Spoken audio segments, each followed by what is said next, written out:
Welcome to the rest of my life. I'm Lance Ash, and I'm heading back to work after a 10-day vacation. So you can imagine my emotional distress. All sorts of time change, so I'm heading into the light. Not good.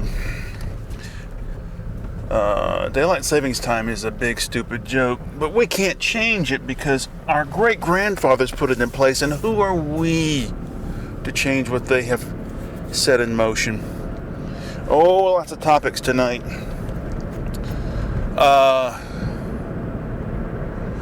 First of all,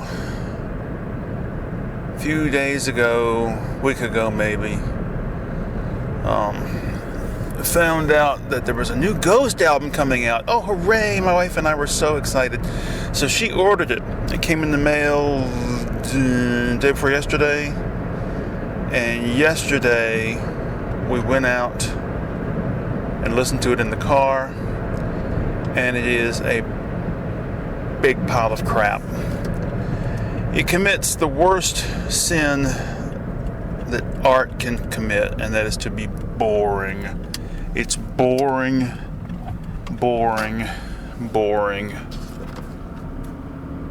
Oh my God. I left an Amazon review, and I need to check and see if they posted it. They have a list of prescribed words, and if you accidentally use one. For instance, on a related note, I don't know if it's YouTube itself or just many mainstream news organizations. If you use the word redneck in your comments, your comment will not be posted. Okay, speaking of which, I'll bring us this to another of the topics. I discovered a YouTube channel this weekend, and I can't... Oh, it's Turkey Tom. And apparently his shtick is he talks about other YouTubers, and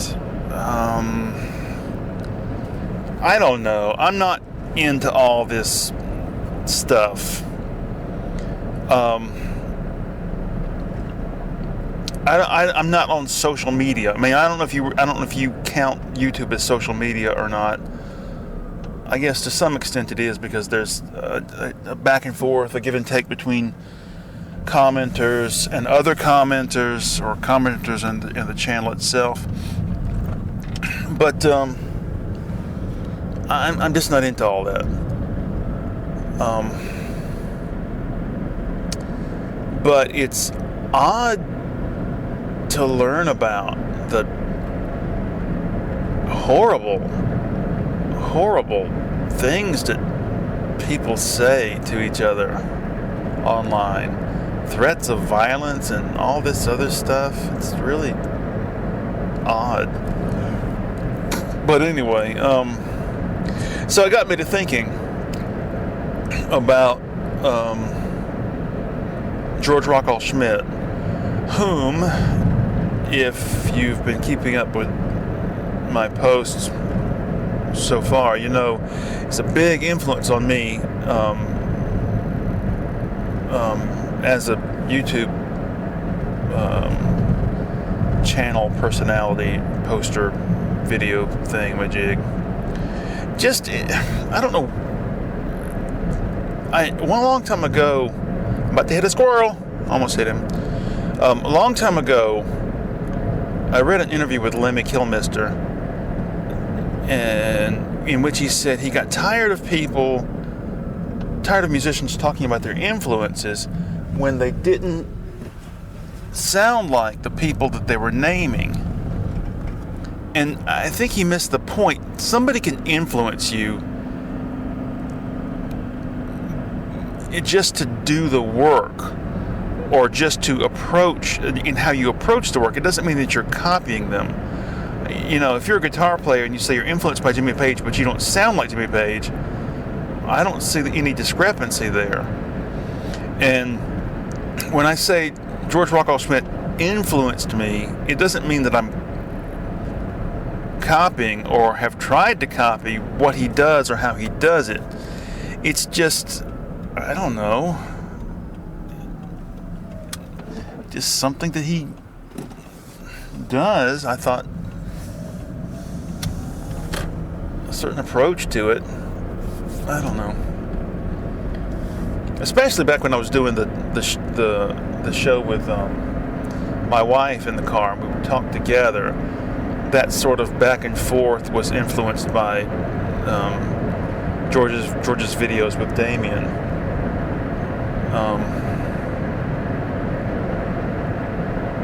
I find it interesting that George doesn't reveal much of himself. He doesn't, there's no confessional side to it. Whereas I pretty much lay it all out there. Because the whole point of this is to reveal, my thoughts, tell you a little bit about what's going on with me. Alright, speaking of which, we move on to the next thing, which is, I was going to say anecdotes, but we'll move into that in a second. Let's talk about the vacation these past 10 days. Alright. Every vacation I set out goals to get done, stuff to achieve on the vacation. And this vacation was pretty simple, pretty straightforward. I had a big painting to do, which I got done within the first couple of days of being off. And the other thing was to get straight in my head the direction I'm going to take with my online magazine.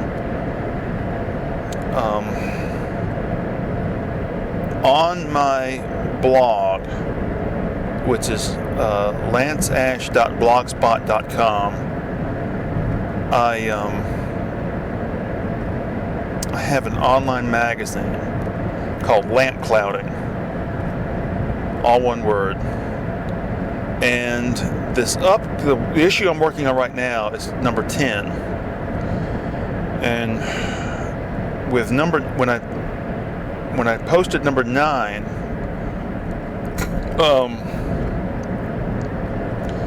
with that issue, I wrapped up a whole bunch of stuff. I wrapped up this long narrative thread that's been going on, so that if I never revisit those characters again, it's okay with me, because I feel a debt to the characters that I create. I think Charles Schulz felt that way about his characters. I remember him crying when he put the strip to bed, not to bed, when he retired the strip. He said it occurred to him when it was too late that he never got Charlie Brown to meet the little red-haired girl, or never got them together, and he felt that was an injustice. But anyway, I am going to continue with the characters, but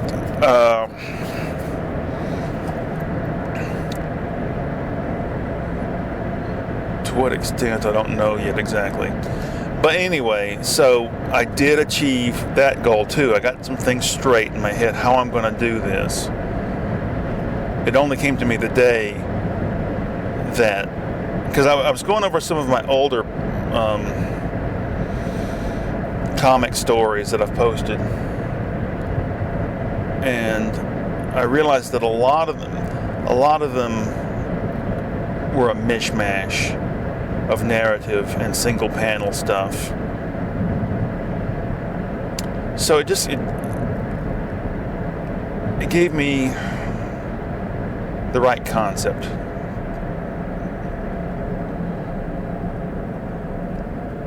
Anyway, okay, so I got all that done this week. Plus, I ate like a pig. Oh my God. There's a Mexican restaurant out in Jefferson called El Genete. And my wife and I went there. I don't know what day it was. This whole week has just been a big blur. I can't remember what day anything happened. But she ordered, I told her, you know, one of the main reasons I want to go here is because their cheese dip with spinach is really good. If you order spinach in your cheese dip at some of the other places, it's not the same. This place gives you just a lot of spinach in the cheese dip, plus jalapenos in it too. So when we got there, she ordered a large cheese dip. This thing was as big as a shoe. It was monstrous. And then when the platters came, they were huge. Oh my God. And I felt obligated to eat as much as possible to get it, you know, to not waste anything. Oh my God, I was so stuffed coming out of there. It was like that every day this week. I was such a pig.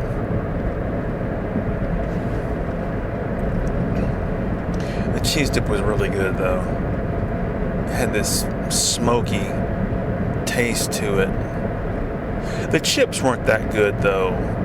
They were like a little overcooked. I don't know what it was.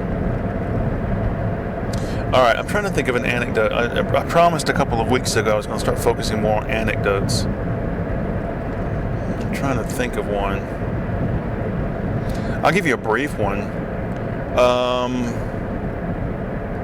When I was growing up, we always kept a gallon-sized pitcher of homemade iced tea, sweetened homemade iced tea, in the refrigerator. Okay? Alright. That was just a thing. As far as I knew, everybody did that growing up. When you visited somebody, you could open the refrigerator at their house and count on there being a gallon pitcher. One of these old Tupperware or Rubbermaid things. And I came home one day, I must have been 17, somewhere around there. I came home one day from work or school or something, and I walked straight into the kitchen and I poured a great big glass of iced tea and I downed it, and I just gasped with relief. Oh, you know, this joy at drinking this beverage. My dad was standing there, and just for something to say, just sort of a humorous thing to say, I said, "Oh, I think I'm addicted to iced tea." And he slammed his hand on the counter and said, "Well, then you'd better get unaddicted."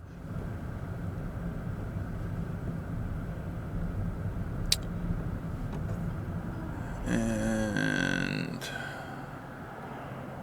let me think of another anecdote. I'll tell you another one.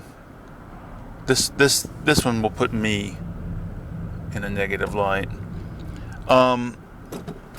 Friend of mine,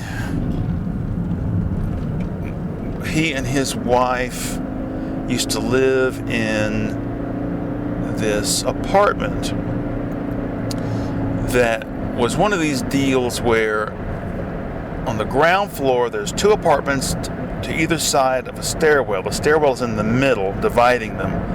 And then you go up the stairs, and at the top of the stairs there's another two apartments divided. Okay. That can't be right. Yeah, that's right. I think that's right. Yeah, that's right. So anyway, the people across the little walkway from them were these two girls, and they were in the process of moving out. I used to go over to my friend's house and get drunk and hang out all the time. So much so that their back porch, it got to be a thing. When I finished a bottle of liquor, I would put it out on the back porch, and their back porch at one time, I wish I had a photograph of it, was covered with bottles, empty bottles of brandy and whiskey and so forth. Anyway, so over there one night, and he happens to mention that the girls, across the thing are moving out. They're not there right now. So I say, I wonder if they left any of their stuff over there. So I went out on the ledge, and I don't even know if the windows had locks on them, but the living room window wasn't locked in any way. So I kind of reach out and pull it up, from the outside, and drunkenly swing out around and into the window. And I opened the living room door from the inside. And we went in there, and they hadn't left much stuff, but I did get, as I recall, it was a Billy Joel cassette. And I don't know why, it just, that drunken lust for acquisition. It was something like that. Something I'm not a big Billy Joel fan at all. But I got that, and they left like a half a bottle of red wine in the refrigerator. And I think that's about it. I don't know. They had a bunch of like socks laying around or something like that. So it wasn't anything big. But the point of the story is just, when you're drunk, you'll do stupid things like risk death, swinging out into space and into an open window.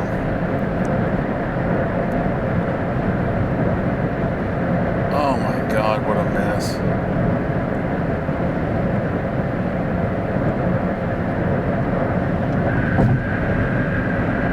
I think a lot of the good anecdotes involve alcohol.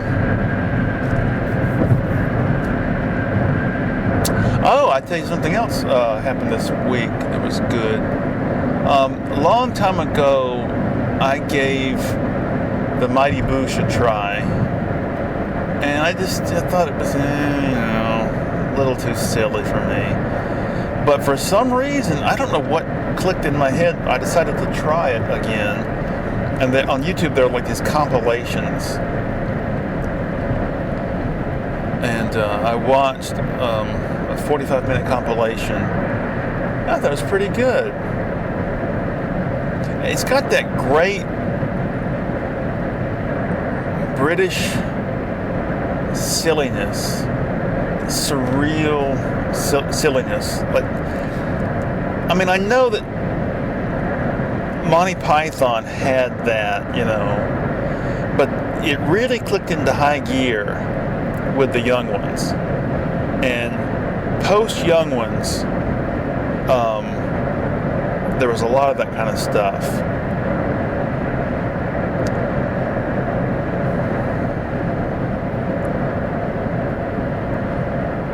I'm thinking of taking the plunge and getting some sort of satellite radio subscription for the car, so I can listen to not music, but something. There's got to be something, something British shows, something like that in the car. I'm so tired of the same old shit.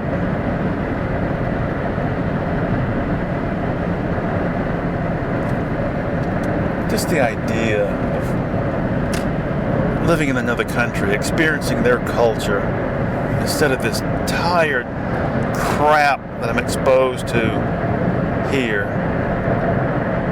Oh my God. Oh my goodness.